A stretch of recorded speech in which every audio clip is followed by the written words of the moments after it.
Well, take a break from cleaning my candy truck and getting it all sterilized, making Mr. Health Department happy.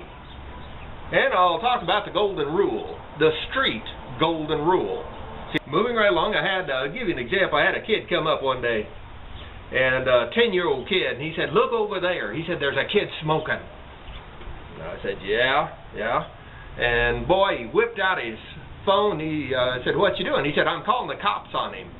And I said, "You want to put the phone away for a minute? I'd like to talk to you before you do that." That kid hasn't caused any trouble over the years that I've known him in this park. Now, true, this is the first time I've ever seen him smoking. And when he comes over here, I'll have a little talk with him. But, and that doesn't mean he hasn't been smoking, but I've never seen it before. And I said, well, how about let's just let me do that instead of you calling the cops. And the kid said, well, a police officer came to our school, and he said that he is our friend. And he also said that we are obligated to tell the law enforcement about anybody doing drugs. Anybody doing drugs, even smoking and drinking. We are supposed to tell the police immediately about it. I said, well, I have a little problem with that. Your definition and mine, yours and my definitions are different on the friendship.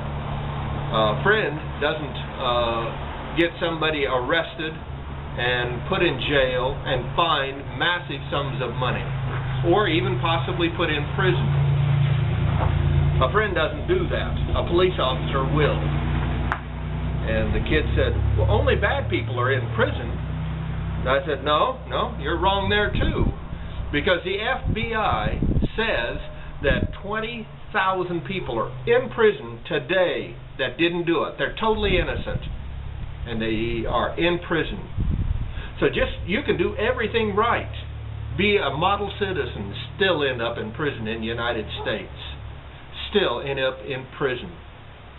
Now, what I would suggest to you, though, is that if you turn him into the cops, and in a few weeks some bully out here is giving you a hard time, he's going to look the other way rather than to step in and save you, because I've seen him save a few other kids that when bullies come through, because he's kind of a toughie. And I also wouldn't want to make a toughie mad at me, like you're planning to do with that cell phone. You see, the golden rule says, do unto others as you'd have them do unto you. Now, he ain't hurting nobody else out there. He's not abusing anybody. He's smoking a cigarette. Not a good thing. Not a smart thing. Not a legal thing. But at the same time, you might want to think twice about using the phone. Now, if you're going to do it, do what you want. I'm not telling you not to. Call cops if you want. But if you're not going to call him, go over there and just tell him to come over and I'll have a talk with him. Because Mr. Bill has never smoked a cigarette in his life. And I think maybe I can at least guide him and tell him the dangers of it. And unlike a cop or a preacher or a teacher in the regular realm of this world, he might listen to Mr. Bill. He just might listen to me. Because I have turned a number of kids away from that type of living and that type of activity. Again, the golden rule can work at any age, and I hope you consider thinking about that.